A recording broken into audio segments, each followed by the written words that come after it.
तकनीक के तालमेल से तैयार होती है महामशीन, जो मॉडर्न है, पावरफुल भी है। कोई हवा का बाजीगर है, कोई पाताल का प्रहरी है, तो कोई जमीन का जंगबाज।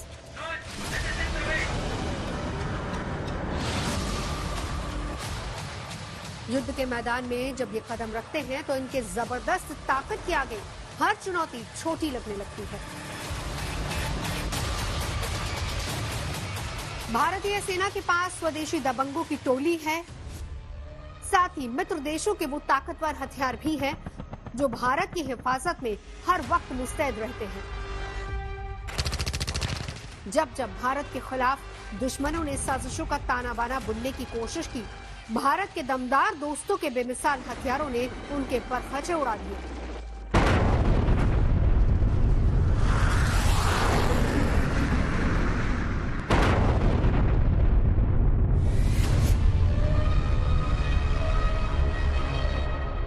जब जब भारत के भरोसेमंद दोस्तों की बात आएगी तो दो नाम हमेशा जहन में सबसे पहले आएंगे। पहला नाम है रूस का और दूसरा नाम है इजराइल का। रूस ने भारत की मदद उस दौर में की जब अमेरिका समेत पूरी दुनिया आतंक को पनाह देने वाले मुल्क पाकिस्तान के दीवाने थे। वहीं 1971 की जंग में भारत का साथ देकर इजराइल ने भारत के साथ न सिर्फ दोस्ती बढ़ाई, बल्कि यहीं से भारत और इजराइल की मित्रता के एक नए अध्याय की शुरुआत हुई।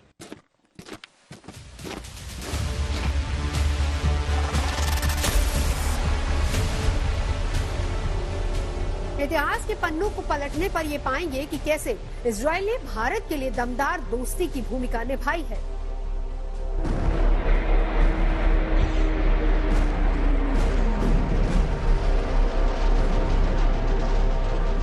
साल 1962 में जब भारत चीन से युद्ध लड़ रहा था, उस वक्त 27 अक्टूबर को तत्कालीन प्रधानमंत्री जवाहरलाल नेहरू ने इजराइल के प्रधानमंत्री डेविड बेन गुरियों को तार भेजा जिसमें लिखा था, हथियार चाहिए। इजराइल ने बिना देर किए भारत को हथियार भेज दिए। भारत ने इजराइल को चिट्ठी लिखी और हथियार भेजने के लिए शुक्रिया कहा। यही नहीं, साल 1965 और 1971 के युद्ध में जब दुनिया के कई देशों की सहानुभूति पाकिस्तान के साथ थी, तब भी इजराइल ने भारत को सैन्य साजो सामान उपलब्ध कराकर सच्चे दोस्त की भूमिका निभाई।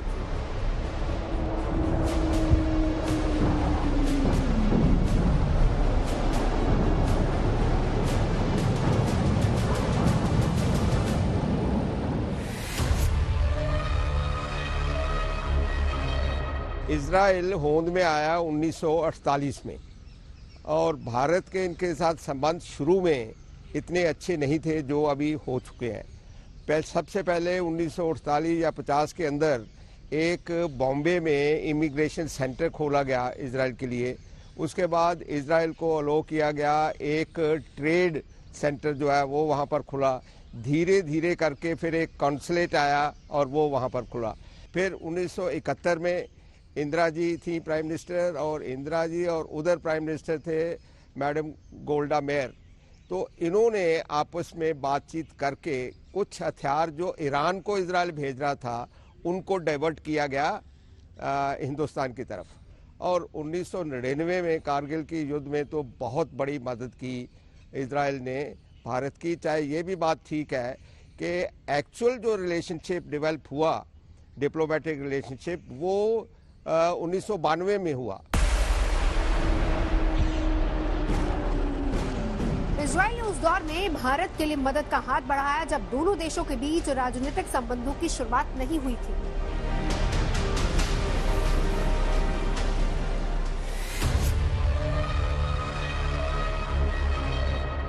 सत्रह सितंबर 1950 को भारत ने इजराइल को एक देश के तौर पर मान्यता देने की घोषणा की। वक्त गुजरता चला गया।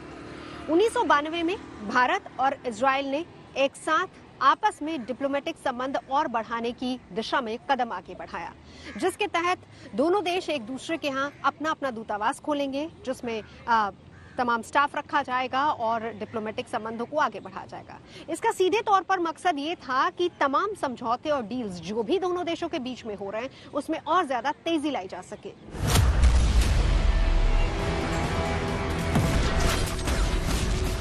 दुनिया तेजी से बदल रही थी। तभी साल 1998 में भारत ने परमाणु परीक्षण कर अपनी ताकत का परिचय दिया। भारत के परमाणु परीक्षण का अमेरिका और पश्चिमी देशों ने विरोध किया और भारत पर कई प्रतिबंध लगा दिए। उस दौर में भी इजराइल और भारत के रक्षा संबंधों पर इसका कोई असर नहीं हुआ। इजराइल भारत को रक्षा उपकरणों और हथियारों की आपूर्ति करता रहा। साल 1999 में भारत और इजराइल के बीच सैन्य सहयोग एक नए स्तर पर पहुंच गया। करगिल की लड़ाई के दौरान इजराइल ने भारत को खुफिया जानकारी के साथ मोर्टार, निगरानी करने वाले ड्रोन और लेजर गाइडेड बम मुहैया कराए। इससे भारत को ये लड़ाई जीतने में काफी मदद मिली। भारत और इजराइल की दोस्ती दमदार दोस्ती में तब्दील हो रही थी।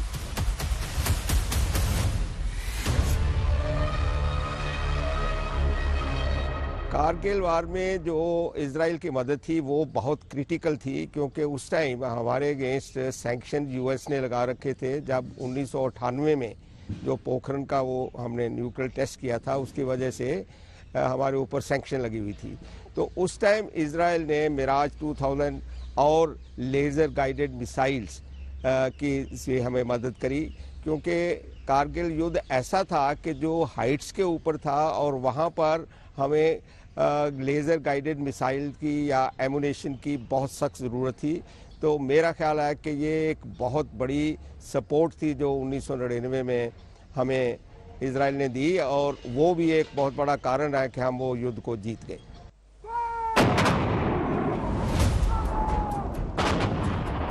कारगिल युद्ध में इजराइल की मदद ने दो देशों के रिश्तों की डोर को और मजबूत कर दिया।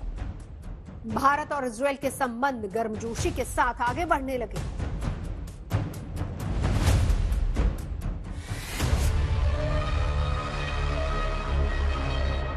करगिल युद्ध के बाद भारत और इजराइल के संबंधों में और ज्यादा मजबूती आई, जब तत्कालीन प्रधानमंत्री अटल बिहारी वाजपेयी ने तत्कालीन विदेश मंत्री जसवंत सिंह को पहली द्विपक्षीय यात्रा के लिए इजराइल भेजा।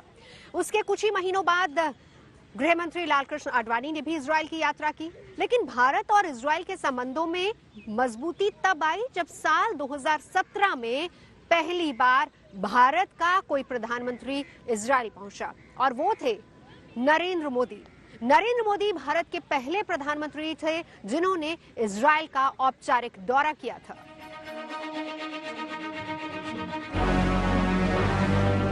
इजराइल छोटा देश होते हुए भी तकनीक और इनोवेशन में दुनिया के शीर्ष देशों में शामिल है। भारत में भी इनोवेशन को काफी अहमियत दी जा रही है। इसके महत्व को समझते हुए इजराइल चाहता है कि इनोवेशन के क्षेत्र में दोनों देशों के बीच सहयोग और बढ़े। रक्षा क्षेत्र में भी भारत को इजराइल का साथ मिलता रहा है। रूस के बाद हथियारों की आपूर्ति के मामले में इजराइल सबसे भरोसेमंद मित्र है।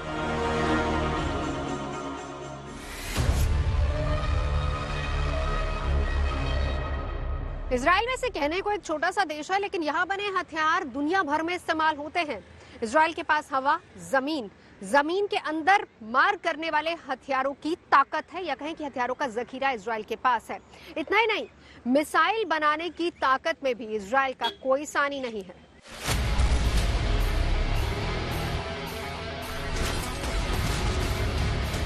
आज भारतीय सेना में पिछले कुछ सालों में इजरायली हथियारों की एक विस्तृत श्रृंखला को शामिल किया गया है। चीन और पाकिस्तान पर नकेल कसने के लिए भारत के पास इजराइल का घातक ड्रोन हेरॉन मार्क 2 मौजूद है।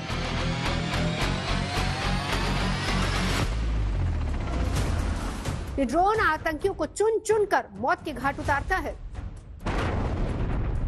अगस्त 2023 में इंडियन एयरफोर्स में हेरॉन मार्क 2 ड्रोन शामिल किया गया। इजराइल से आने वाले हेरॉन ड्रोन कई बेमिसाल खूबियों को समेटे हुए हैं। इसे ऐसे समझा जा सकता है, आने वाले दिनों में अगर भारतीय सेनाएं बालाकोट सर्जिकल स्ट्राइक की तर्ज पर पाकिस्तान के कब्जे वाले कश्मीर में आतंकी ठिकानों का खात्मा करना चाहें, तो इसके लिए सेना को वहां घुसकर ऑपरेशन करने की जरूरत नहीं होगी। हेरॉन ड्रोन के लिए ये चुटकियों का काम होगा। हेरॉन मार्क 2 ड्रोन सैटेलाइट से कंट्रोल होने वाला ड्रोन है जो 250 किलोग्राम हथियार लेकर उड़ सकता है। हर मौसम में काम करने की क्षमता रखने वाला हेरॉन ड्रोन एक बार हवा में उठा तो 36 घंटे तक उड़ान भरने में सक्षम है और ये जमीन से 35,000 फीट यानी 10.5 किलोमीटर की ऊंचाई पर खामोशी से उड़ान भर सकता है।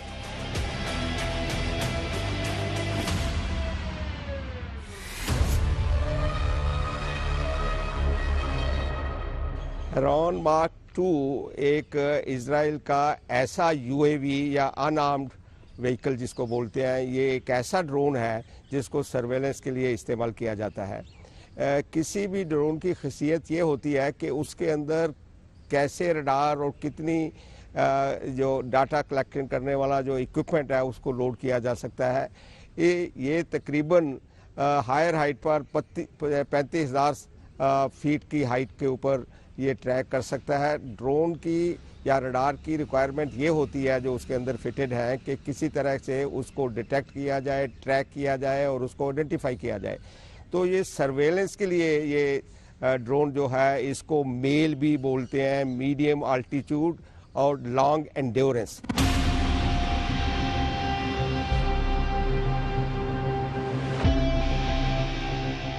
चीन के साथ चल रहे सीमा विवाद के बीच भारतीय सेना को इजरायल ने ये ड्रोन दिए हैं जिनके कैमरे, सेंसर्स और रडार किसी बाज की नजरों की तरह तेज हैं। इसमें लगा थर्मल सेंसर कैमरा रात के अंधेरे में होने वाले इंसानी मूवमेंट को भी पकड़ सकता है। हेरॉन मार्क 2 ड्रोन में thermographics camera, airborne surveillance radar system लगा हुआ है जिनकी मदद से ये अपने बेस से उड़कर खुद ही मिशन पूरा करके वापस बेस पर लौट आते हैं। हेरॉन ड्रोन की एक और खासियत यह है कि इस ड्रोन को किसी तरह से भी जैम नहीं किया जा सकता, यानी इसमें एंटी जैमिंग तकनीक लगी है जो पहले के ड्रोन्स की तुलना में ज्यादा दमदार है।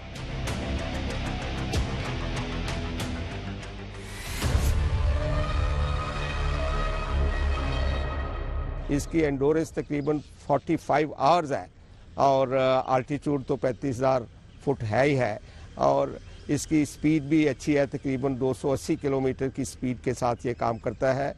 तो सर्वेलेंस में ये एक बहुत बड़ा योगदान देता है। जैसे LAC के ऊपर चाइना के साथ हमें बहुत सख्त ज़रूरत है अच्छी सर्वेलेंस की कि बॉर्डर के अंदर क्रॉस ना किया जाए और बॉर्डर के पीछे रहते हुए कोई 300 किलोमीटर पहले ही आप सर्वेलेंस करके सारी इंफॉर्मेशन जो है वो फीड कर सके। तो ये हेरॉन 2 जो है मार्क 2 ये काम करता है।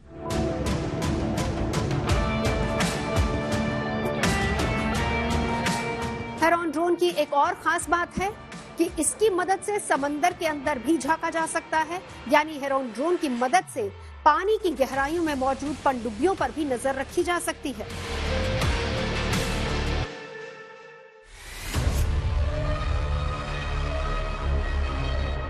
हेरॉन मार्क 2 ड्रोन को फिलहाल भारतीय वायुसेना में शामिल किया गया है, लेकिन आने वाले समय में इसे भारत की तीनों सेनाओं में शामिल किया जाएगा। खास तौर पर नौसेना में इसे अरब सागर, हिंद महासागर, बंगाल की खाड़ी और अन्य तटीय इलाकों में तैनात किया जाएगा ताकि घुसपैठ और चीन की नापाक हरकतों पर नजर रखी जा सके।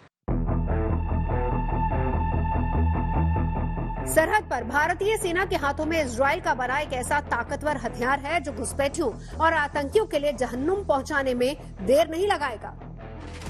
भारतीय सेना के पास इजराइल की बनी टेबोर बुलपप असॉल्ट राइफल है जो सेमी और फुली ऑटोमेटिक मोड के साथ आती है। अचूक निशाना लगाना इसकी सबसे बड़ी ताकत में शुमार है।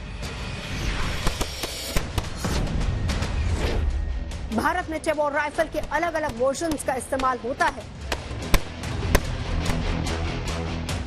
जैसे tag 21, G tag 21, C tag 21, S tag 21, M tag 21 variants शामिल हैं। टेबोर TAT-21 नजदीकी लड़ाई में बेहद कारगर हथियार माना जाता है और खास बात यह है कि छुपे हुए आतंकियों को खत्म करने में यह बेहद कारगर है।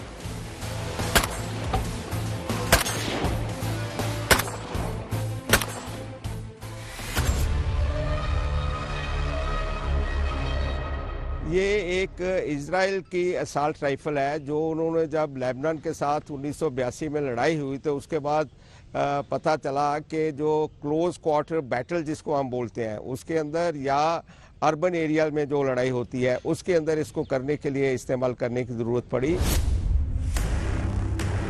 स्पेशल फोर्सेस जब किसी मिशन पर निकलती हैं तो वो एक मिशन की तरह काम करती हैं। किसी ऑपरेशन के दौरान रेडियो का इस्तेमाल नहीं किया जाता बल्कि हाथ के इशारे से संकेत दिया जाता है। देखो और मारो के मिशन के कामयाब होने की बड़ी वजह यह है कि इसमें टीम के हर सदस्य को अपनी भूमिका मालूम होती है।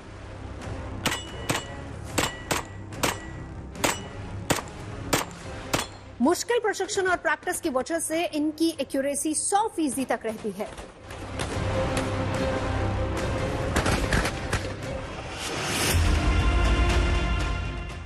टेबोर राइफल को भारत में सबसे पहले SFS यानी स्पेशल फ्रंटियर फोर्स में इंडक्ट किया गया था। बाद में शॉर्ट बैरल वाले वर्जन के साथ इन टेबोर राइफल्स को आर्मी की पैरा SF और नेवी की मार्कोस में भी इंडक्ट किया गया और इसी के साथ टेबोर राइफल्स का X95 वेरिएंट भी सेंट्रल आर्म पुलिस फोर्सेस और बाकी के पुलिस फोर्सेस में इंडक्ट किया गया। आतंकियों के खिलाफ नजदीक की लड़ाई में टेबोर के ज्यादा कारगर होने की वजह यह है कि ये इंसास राइफल के मुकाबले बेहद हल्की और छोटी है, जिसे ज्यादा स्टेबल और भरोसेमंद मानी जाती है। TAT-21 में 457 mm बैरल दिया गया है। TAT-21 में T-40 under barrel grenade launcher attach होता है। TAT-21 शॉर्ट बैरल वाला एक कॉम्पैक्ट वर्जन है जिसे कार्बाइन वेरिएंट भी कहा जाता है। तो ये इस तरह का एक असॉल्ट राइफल है जिसकी तकरीबन 3.3 kg इसका वेट है। इसको तकरीबन मेरा ख्याल है कि 5.56 mm की ये बुलेट है और ये एक बहुत बढ़िया असॉल्ट राइफल जो है डेवलप की गई इजराइल डिफेंस फोर्सेस के लिए। जो M16 जो USA की राइफल है असॉल्ट राइफल उसके पैटर्न पर ही इसको तैयार किया गया है और भारत ने इसको इंपोर्ट किया है और ये स्पेशल ग्रुप्स जो हैं सर्विसेज के उनके लिए इस्तेमाल की जाती है और ये एक बहुत ही अच्छा स्मॉल आर्म्स का हमारे पास एक विकल्प है।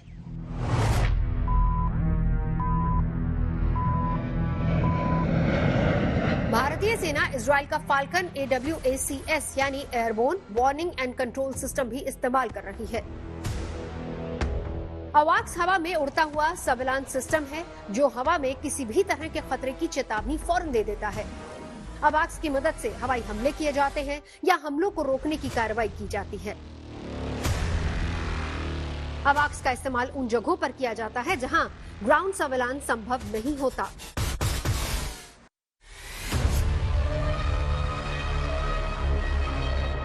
भारतीय नौसेना में 2009 से 2011 के बीच में एवॉक्स सिस्टम को शामिल किया गया था जिसने भारतीय वायुसेना की खूब मदद की है। बालाकोट एयर स्ट्राइक के दौरान पहले रेकी करना हो या फिर एयर स्ट्राइक के दौरान वायुसेना की मदद करना हो या फिर उसके बाद की निगरानी, एवॉक्स सिस्टम हर तरह भारतीय वायुसेना के साथ डटा रहा, खड़ा रहा, मदद करता रहा। इनकी मदद से भारत के खिलाफ 2 फ्रंट पर मोर्चा खोलने की तैयारी कर रहे देश के दुश्मनों पर पैनी नजर रखी जा सकती है।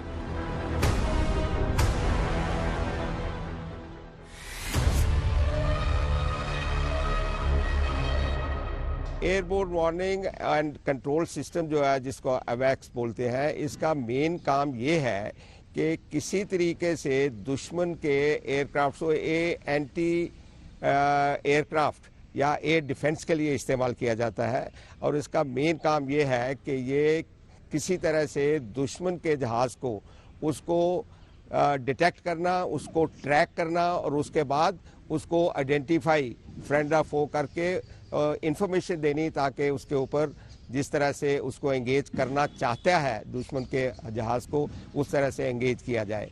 तो ये एक्चुअली यूएसए ने 1977 में एक E3 सेंट्री के नाम से एवैक्स सिस्टम जो डेवलप किया था, और उसके बाद ये सारे देशों के पास एयर डिफेंस के लिए एक बहुत बढ़िया विकल्प है।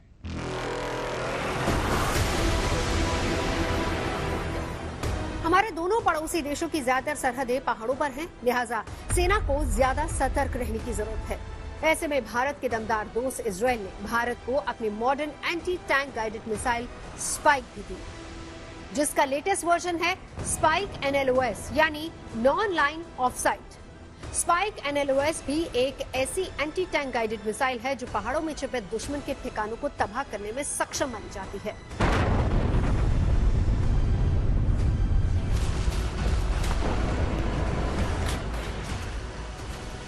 भारत को इजराइल से स्पाइक NLOS मिसाइल मिली है। हेलीकॉप्टर से दागी जाने वाली स्पाइक NLOS 30 किलोमीटर की दूरी तक अपने टारगेट को तबाह कर सकती है।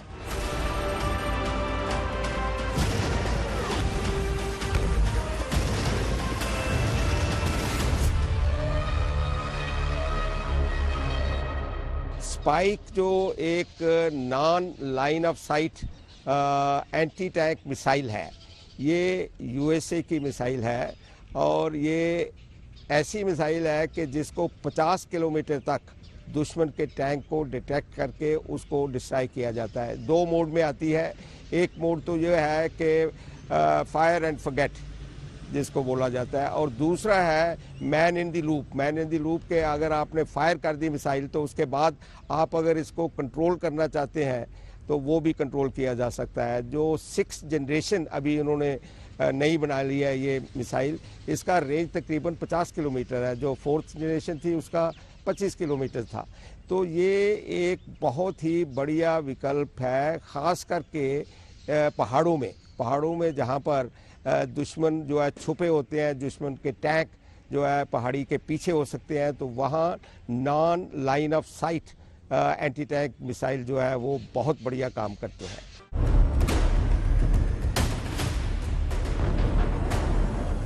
हवा में दागी गई NLOS मिसाइल न सिर्फ दूरी से बल्कि जंग के मैदान में ग्राउंड टारगेट पर कम दूरी पर रहकर भी दुश्मन की सेना को नुकसान पहुंचाने में सक्षम है। भारत ने इजराइल से स्पाइक NLOS मिसाइलों की खेप वायुसेना के लिए खास तौर पर खरीदी है। इसे वायुसेना के Mi-17 हेलीकॉप्टर पर लगाया जाएगा।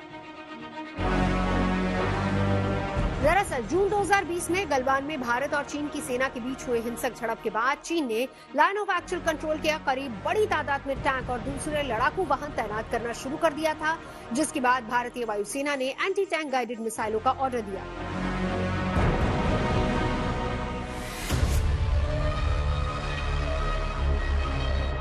भारत लंबे समय से air launch anti tank missile खरीदने का इच्छुक था। साल 2011 में भारत के पास 2 विकल्प थे, पहला अमेरिका की जेवलिन और दूसरा इजराइल की स्पाइक। भारत ने इजराइल की स्पाइक खरीदने का मन बनाया। उसके पीछे की सबसे बड़ी वजह यह थी क्योंकि इजराइल भारत को टेक्नोलॉजी ट्रांसफर करने का इच्छुक था, और भारत के मेक इन इंडिया प्रोजेक्ट के तहत ये सबसे अहम और सबसे उत्तम था, क्योंकि भारत चाहता था कि टेक्नोलॉजी के जरिए भारत अपने ही देश में मेक इन इंडिया के तहत खुद इसका निर्माण कर सके।